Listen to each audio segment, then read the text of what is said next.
자, 그런데 이제 좀 논의를 달리해서 사회주의 시장경제 하에서는 어떻게 경제정책이 진행되고 있는가, 이것을 한번 살펴보도록 하겠습니다. 약간 다릅니다. 중국의 경우를 대표적으로 해서 살펴보고자 하는데요. 국가가 대기업을 지원해서 경제성장을 이룹니다.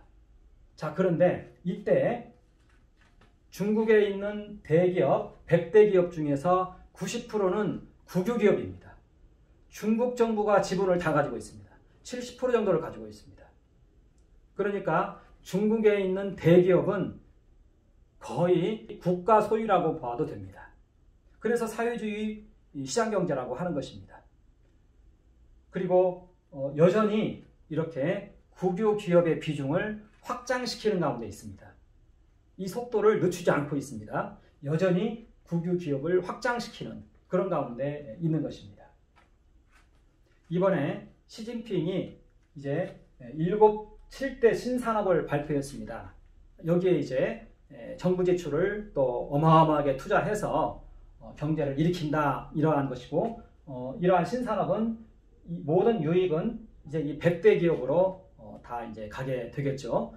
대표적인 것이 이 5G 인프라를 500만 개를 전국에 확장시키겠다, 기지국을 세우겠다는 것이죠.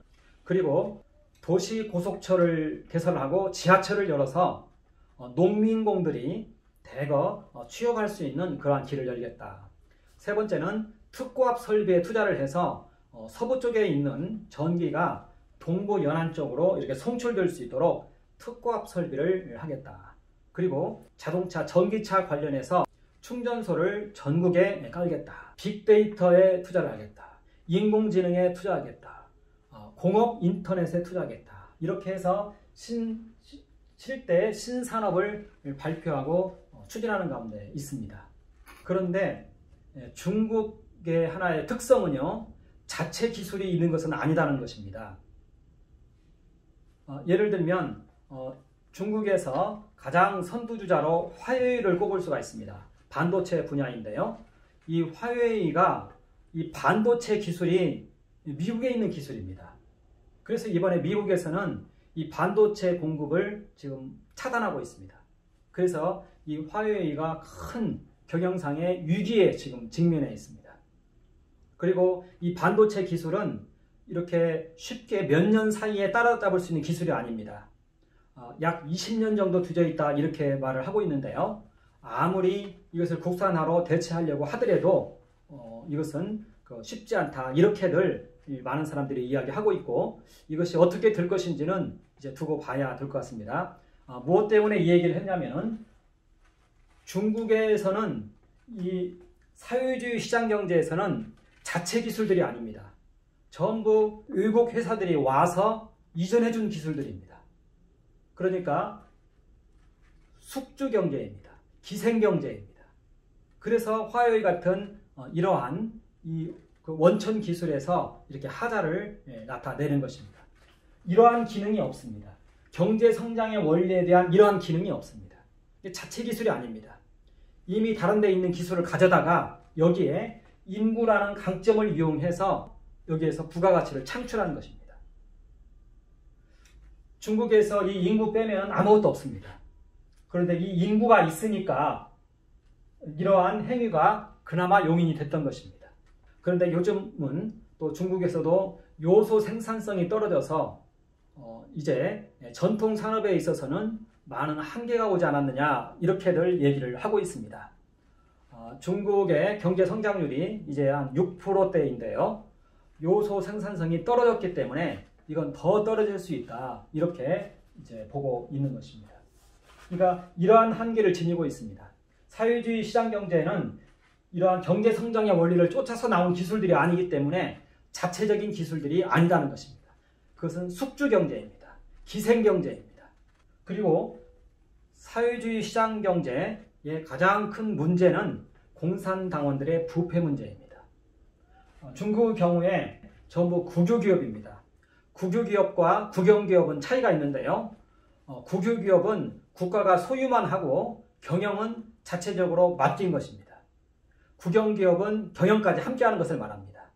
그런데 국가에서 경영까지 함께 하기에는 버겁죠. 그러다 보니까 국유기업입니다. 이제 경영을 하는 사람들 세계에서 어마어마한 규모의 부패가 일어나는 것입니다. 그래서 중국의 부패는 아주 이 단위가 일반인들이 생각할 수 있는 그런 단위가 아닙니다. 최근에 어떤 발표에 의하면 공산당 100명이 스위스 은행에 예치한 금액이 1.3경이라고 합니다. 그러면 1인당 13조씩입니다. 그 부패 규모가 보통 사람들의 상상을 초월하는 그러한 부정과 부패가 여기에는 가득하다는 것입니다. 그래서 이것을 간접적으로 제가 한번 이렇게 비교를 해봤어요. 중국의 경우에 GDP의 160%가 기업부채입니다. 우리나라의 경우에는 58%입니다. 자, 그러면 여기 우리나라의 평균적인 재무제표입니다. 자산 100억이 있을 경우에 부채가 65억, 자본이 35억 이런 비율로 있습니다. 이게 우리나라의 평균치입니다. 자, 그러면 이걸 고스란히 갖다 놓고 부채를 3배를 해봤습니다. 그럼 190억입니다. 그러면 나머지 125억이 사라진 것입니다. 잠식이 됐거나 어디로 사라진 것입니다. 이게 중국의 이 재무제표일 수가 있는데 그런데 중국 기업의 이 재무제표에는 투명성이 문제가 있다는 얘기가 많이 나옵니다. 그래서 미국에서도 중국 기업들에 대해서 투명성을 제고시키라는 얘기를 합니다. 다 국유기업이고 국가에서 국유기업인 은행을 통해서 대출이 다 되졌고 이걸 고스란히 표기했을 때에는 아주 이 재무제표가 엉망이 되고 해서 이 재무제표에 이 부실이 존재할 수도 있다. 이렇게들 서방 세계에서는 의심을 하고 있는 것입니다. GDP의 160%가 기업부채다. 이것은 우리나라는 58%입니다. 그렇다면 나머지 그 모든 돈은 어디로 갔느냐? 이 문제가 제기가 된다는 것입니다. 이 두 가지가 사회주의 시장경제, 경제정책의 특성입니다. 국가가 주도해서 한다는 것, 숙주경제라는 것, 그리고 부패가 만연해 있다는 것. 그것입니다. 그런데 중국이 이렇게 힘을 얻는 이유는 다른 건 아니고 인구 때문에 그렇습니다. 14억의 인구가 있고요. 또 14억의 인구 중에서 40%가 아직도 극빈 상태를 벗어나지 못했습니다. 40%면 한 6억 명 정도 되는데요. 한 달 소득이 17만 원 이하입니다.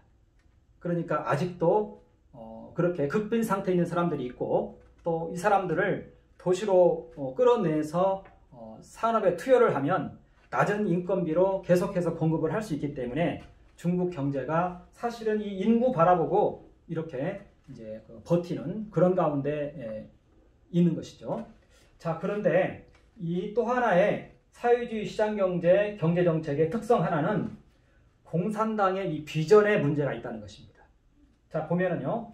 초급 단계의 사회주의가 바로 이 상태입니다. 지금 현재 중국은 초급 단계의 사회주의라고 스스로들이 말을 하고 있습니다. 그래서 국유기업이라는 것, 모든 대기업들을 국가가 장악하고 있고 또 장악해 가고 있다는 것, 그리고 여기에는 공산당의 치부가 너무 커가지고 이 부패 척결을 당론으로 결정하고 있는 그런 가운데 있다는 것입니다. 자, 그런데 여기에서 이제 시진핑이 목표로 삼은 것이 있습니다. 그것은 바로 샤오캉 사회였는데 가난한 자들도 다 잘 살게 해주겠다. 이것이 이제 시진핑의 그러한 경제 정책입니다. 자, 그런데 이것이 과연 이루어질지 잘 모르겠지만 그러나 그 인구의 힘은 아주 막대한 것이고 그리고 중국이 현재 세계의 공장 역할을 하고 있기 때문에 우리는 이런 것들도 근거 없는 얘기이다 이렇게 보지는 않습니다. 그런데 여기에 또 하나의 논리적인 문제가 생깁니다. 그것은 뭐냐면 이렇게 공산당들이 치부를 하고요. 그리고 이제 농민들도 잘 살게 하겠다 얘기를 한단 말입니다. 이것은 자유민주주의 국가에서 사용하는 용어입니다. 자유민주주의 국가에서나 발생할 수 있는 그러한 사안입니다. 왜냐하면 여기에서 추구하는 것은 사유재산 제도의 폐지라는 것입니다. 농민들을 잘 살게 한 다음에 그 다음에 공산주의해서 사회주의를 폐지하겠다? 이것은 지금 논리가 일관성이 없다는 것입니다. 왜 갑자기 이 고급 단계의 사회주의를 통해서 공산주의로 가는데 사유재산제도의 폐지가 그들의 이슈인데 왜 이러한 형태의 그러한 그 논리가 전개되느냐? 이것이 이제 공산당의 이 비전에 거짓이 존재할 수 있다. 이것을 우리에게 알게 해주는 그런 내용이라는 것입니다. 자, 어찌됐든 이 고급 단계의 사회주의가 어떻게 전개될지 우리는 잘 모릅니다. 시진핑이 통제력을 강화해서 여기 국유기업은 전부 국가가 소유하고 있기 때문에 거기 있는 경영권들을 다 교체해버릴 수 있습니다. 투명한 사회로 가기 위해서. 그런데 그게 쉬워 보이지는 않습니다. 왜냐하면 다 고급 그 당 간부의 자제들이 대기업 회장들을 다 하고 있는데 이것이 이 부패 문제가 쉽게 처리되지 않는다는 것입니다. 그러면 고급 단계의 사회주의가 또한 중소기업까지 이런 식으로 통제할 것이냐? 이것도 이제 모릅니다. 해서 앞으로 어떻게 진행될지를 모르는 그런 가운데 있는 것입니다. 현재 사회주의 시장경제의 모습은 국유기업이라는 것과 공산당의 치부, 이 두 가지만이 나타나고 있다는 것입니다. 그 다음 단계는 될 수도 있고 안 될 수도 있고 어떻게 갈지 아무도 모릅니다. 발표한 것도 없습니다. 자, 그런데 왜 많은 국가들이 이걸 따라 하려고 하느냐 이 말인 것입니다.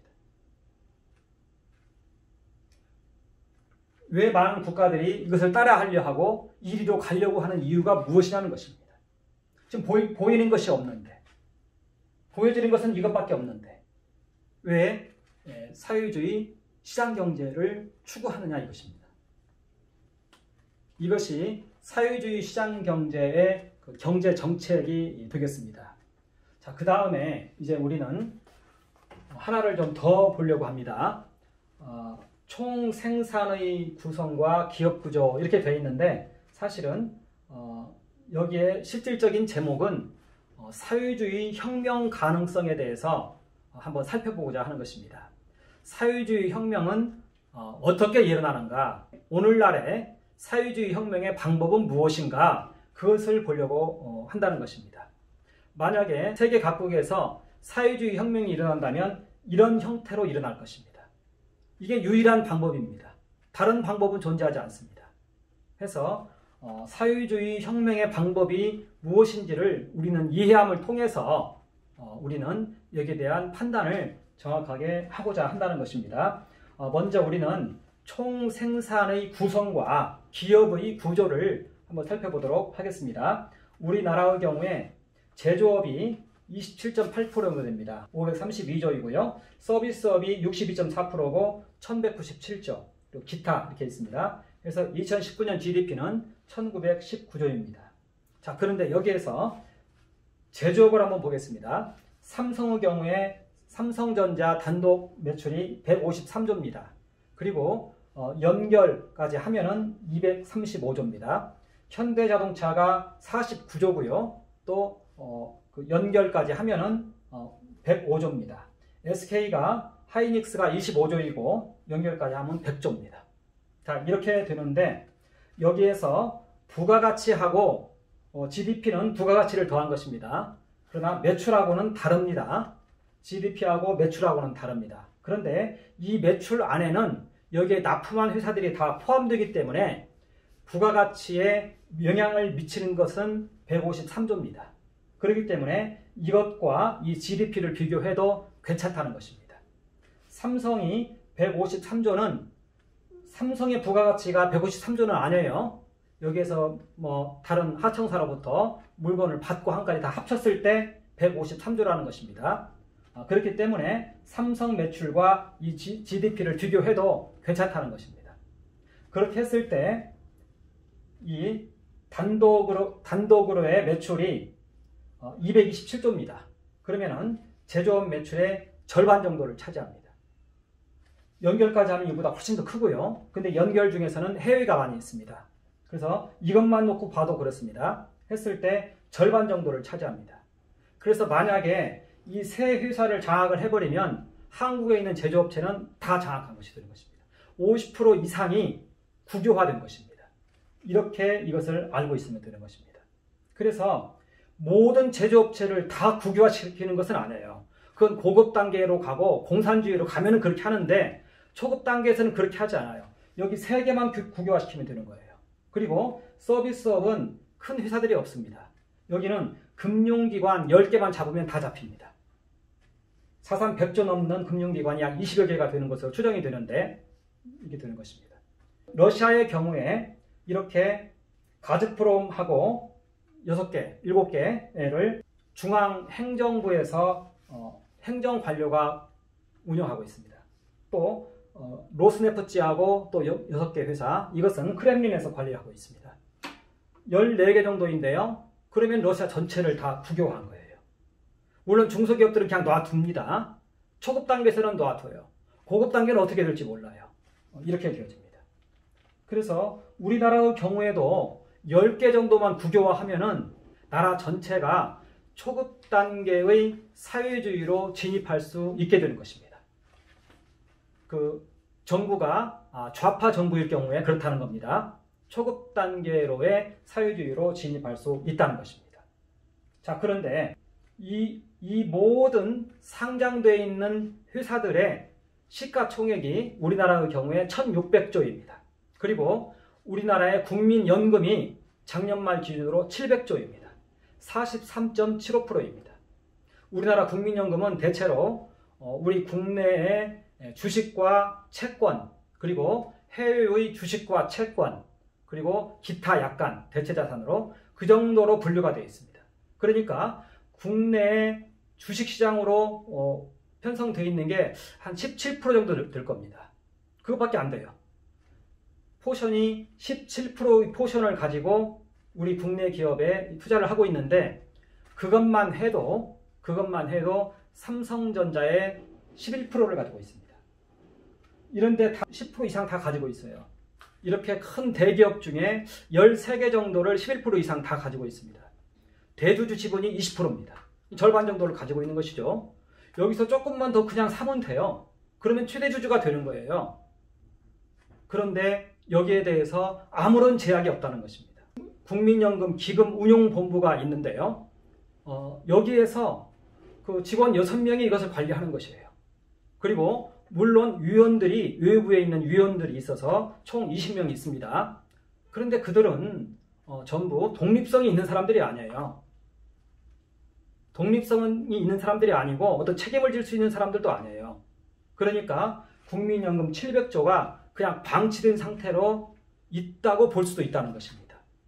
얼마든지 이 정부에서 사용할 수 있는 금액이 되어 있다는 것입니다. 국민연금은 국민의 돈인데 그렇게 되어 있다는 것입니다. 여기에 이 자금과 관련해서 102조 2항에 딱 한 조항이 있습니다. 수익 극대화의 방향으로 투자해라. 이것밖에 없습니다. 그리고 다른 조항은 없어요. 단순 투자만 해라. 일반 투자는 하지 못한다. 이런 조항도 없고 얼마 이상을 하지 못한다. 이런 조항도 없어요. 그냥 딱 그 한 조항만 있습니다. 과거에는 연금 규모가 200조, 300조 이랬어요. 그럴 때는 상관이 없죠. 이제는 700조예요. 해마다 이것은 늘어나고 있습니다. 우리나라 모든 상장 회사들의 43.75%의 지분을 점유할 수 있는데 이것은 우리나라 상장 기업들 전체의 경영권을 다 장악할 수 있는 숫자입니다. 그런데 사회주의로 갈 때 그렇게 하지 않죠. 여기 3개만 국유화시키는 것이죠. 그리고 그 다음 보는 것이죠. 연금 사회주의의 위험성을 가지고 있다는 것입니다. 이번에도 상법이 바뀌었는데요. 감사인을 과거에는 대주주가 선임을 했습니다. 그런데 이번에 상법이 개정되면서 대주주가 이제 감사 선임에 이제 개입하기가 어려워졌습니다. 그러면 이제 전혀 모르는 사람이 이제는 감사로 이제는 들어오게 됩니다. 그러면은 이제 대기업의 여러 가지 비리가 조사가 되겠죠. 특히 비자금이 조사가 되겠죠. 그러면 이제 적폐청산 단계에 들어갑니다. 그런 것들이 공개가 되고 매스컴이 그 대주주의 이러한 부정이 있었다. 이게 공개가 되고 국민들은 이제 흥분을 하겠죠. 그러면 이제 경영권 교체가 이루어지는 것입니다. 그래서 이번에 2020년 2월 9일자로 금감원에 공시가 떴습니다. 56개 상장사, 아주 다 대기업들이고 그렇죠. 에 대해서 국민연금에서 이제 투자 목적을 변경시킨다고 공시를 띄웠습니다. 단순 투자에서 일반 투자로 투자 목적을 변경시킨다고 공시를 띄웠습니다. 56개 상장사에서 깜짝 놀랐습니다. 발칵 뒤집혔습니다. 아니 이제는 연금으로 경영권에 간섭하느냐. 일반 투자라는 것은 경영에 참여하겠다는 얘기거든요. 지분율만큼 경영에 참여하겠다 이 얘기인 것입니다.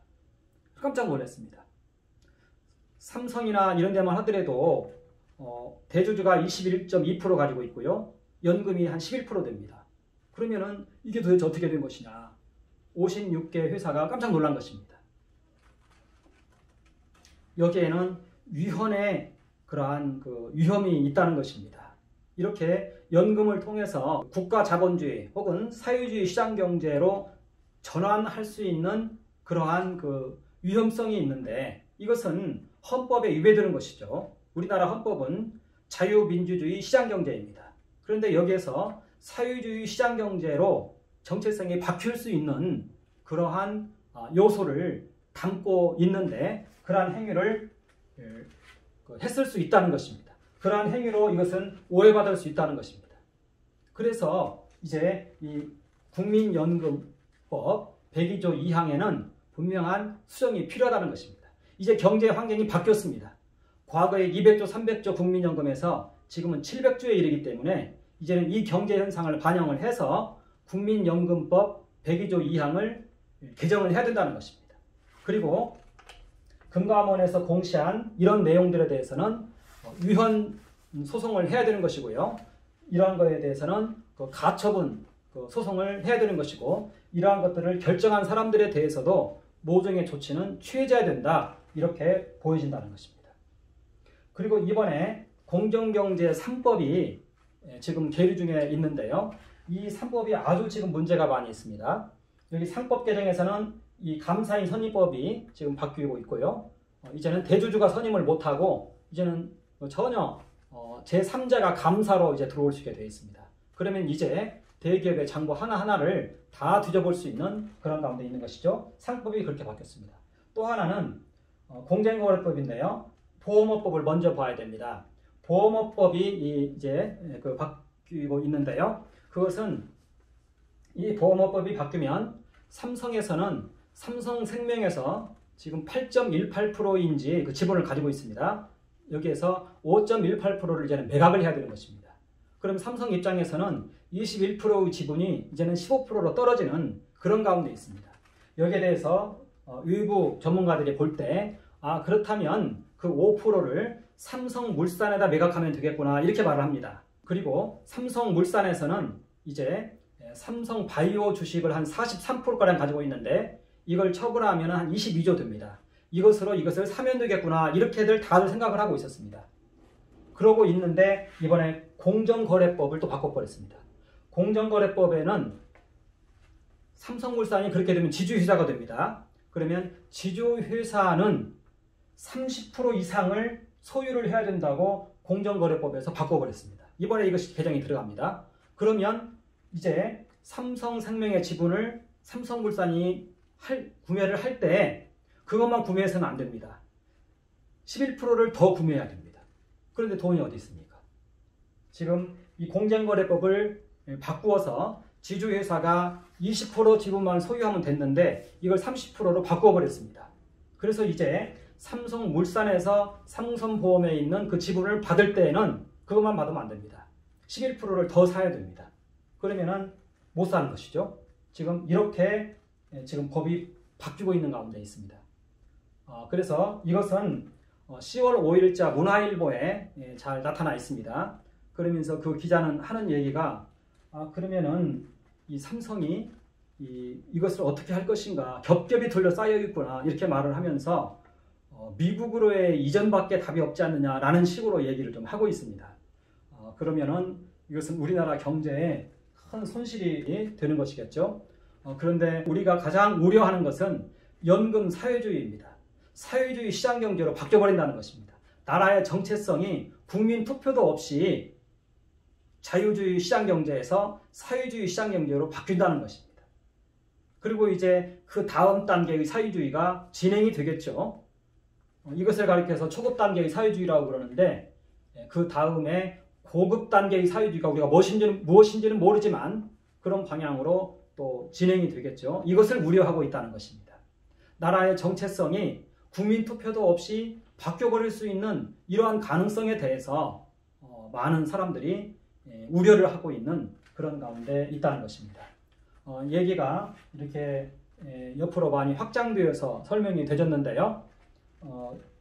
오늘은 자유민주주의 시장경제 하에서의 경제정책과 그리고 사회주의 시장경제, 신사회주의죠. 그 경제정책의 차이점을 우리는 살펴보았습니다. 그리고 생산 측면에서 보았을 때 우리나라 기업 구조를 살펴봤을 때 우리나라 이 기업들도 이 연금 사회주의의 위험에 노출되어 있다. 이것을 우리는 살펴보았습니다. 감사합니다.